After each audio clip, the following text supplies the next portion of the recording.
Sizlar bilan men Sherzino'likka va shuncha pulim turib turganingizda va transferga kirsa bu yerda Modrichni olmoqchiman, Erling Haalandni olmoqchiman desanglar, mana Erling Haaland yo'q.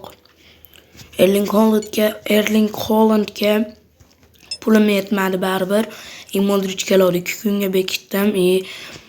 Наконец-то pul yig'ishga ulgurdim. Hozir Modrich ham karyerasini tugatishiga ozgina qoldi. Milanda o'ynayapti. Bashi karyerasini tugatdi bu ham. Xuddi Hakimiga o'xshab. Buni ham olish kerak, chunki biz bilamizki, что если futbolist yoki boshqa narsa karyerasini tugatsa, hech balodan, hech qanaqa o'yindan ham, nimalardan ham yo'qib ketadi. Shuning uchun biz Luka Modrichni sotib oldik.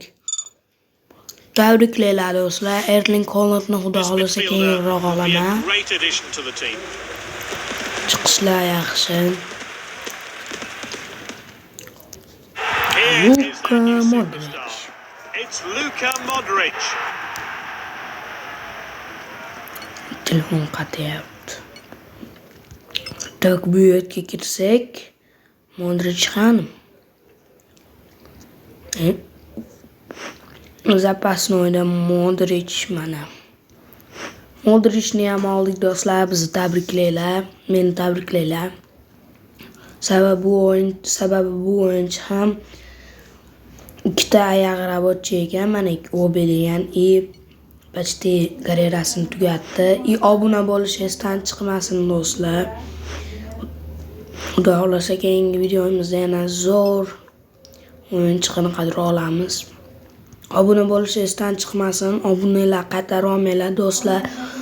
Ilgari kuni ham 4 kun oldin ham 145 ta edi. Hozir 144 top qolibdi. Iltimos do'stlar, obuna bo'linglar. Sizlarga nima bo'lyapti bilmadim, lekin meni xafa qilyapsizlar do'stlar, obuna bo'linglar.